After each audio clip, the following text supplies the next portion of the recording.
let's cover what China just said. I mean, which is a pretty wild announcement here about China's advancement in their military.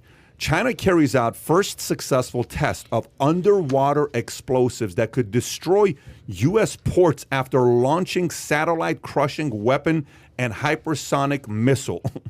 Daily Mail story. China has carried out its first demolition of port using underwater explosive, a tactic that state media said could be used against the U.S. in an event of war. Beijing's military carried out tests on Saturday using underwater charges to destroy dummy wharf at an undisclosed location somewhere in China. The technology is designed to cut off enemy supply lines in the event of a conflict, and sneak attacks using underwater charges will make large vessels like U.S. aircraft carriers vulnerable. It is just the latest in a string of Chinese military tests, including the launch of a satellite last week that the U.S. warns could attack other spacecraft, and 2 tests of an orbital weapon that analysts think is a hypersonic nuke.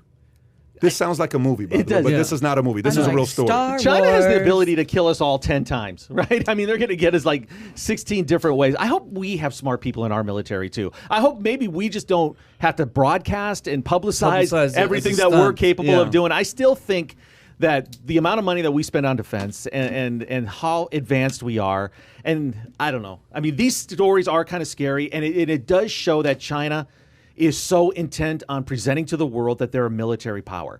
And maybe this is more of a soft warning towards Taiwan and some of the other areas, Japan. No doubt. They said U.S. specifically. Yeah. They're preparing long term. Here's the one thing you got to give credit to them for. They have a common enemy. Sure. It's U.S. Okay? It's everybody that is against them is their common enemy. In U.S., we don't have a common enemy.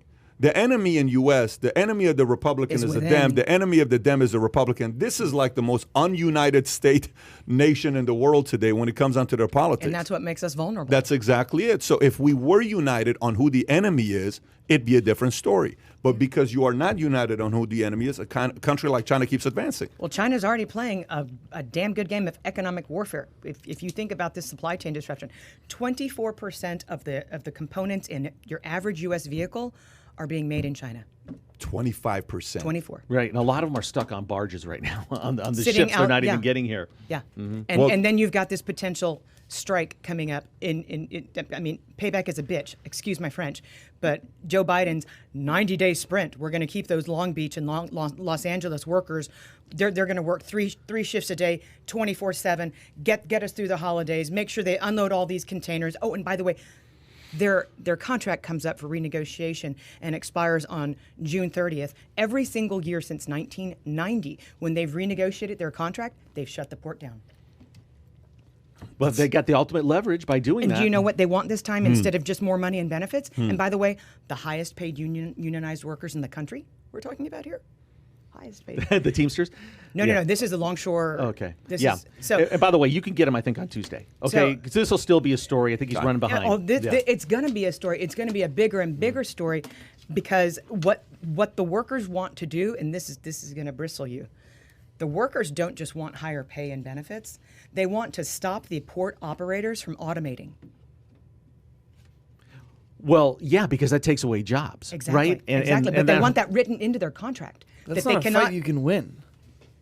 And they can't unload the containers as it is. They need to automate as quickly as possible. We need to, get the supply chain disruption undisrupted. Well, let's get into the port story. And the union wants to take automation and put it in writing that they cannot automate. Yeah, this is becoming a bigger story than it was just a few months back. So, Los Angeles, Long Beach ports to fine shipping companies over backlog. This is a Hill story.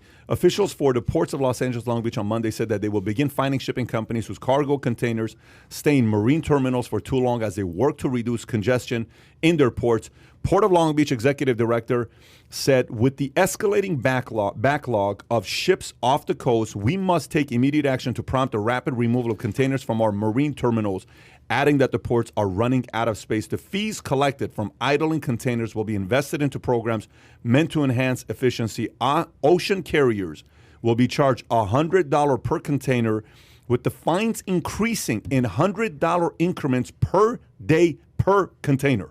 Increasing per day per container. I'm backing that container up, I'm backing the whole thing up, and I'm going to Houston, or I'm going to Miami if they start to do things like this. The only thing with this, though, from what I was reading, is it's it's not like when they're on there, it's more when they get off. Because, okay, you unload the ship, but if it's just staying at the There's no at the truckers. Port, yeah, at the port, then you're screwed. 100 trucking companies went out of business. 100 trucking companies went out of business. And even when you unload the containers, who's going to pick them up? I mean, railroads have come out and said in the last few days, the railroads have come out and said, our volumes are down because we don't have truckers to pick up the containers from the railheads and take them around the country. 80,000 trucker shortage. The average trucker is 55 years old, making $18 an hour. Only 7% are women, 93% are men. Drug and alcohol issue that they've had, meaning they had an experience with it and they got, maybe a misdemeanor or something. 91,000 at least have one violation. 72,000 currently suspended. 54,000 have not started reinstatement process. We are down 80,000 trucker shortage, and this is taking place. This is a scary thought when you're thinking about what's going on right now. So this is when a DeSantis is sitting there saying, hey, come on down here. We'll be able to work for you. Come on down here. We'll be able to get this thing going for you. You don't have to sit there and worry about that part. So if you enjoyed this little short segment from the podcast that we did, here's another short segment to watch. Or if you want to see the entire podcast, click over here. Take care, everybody. Bye-bye.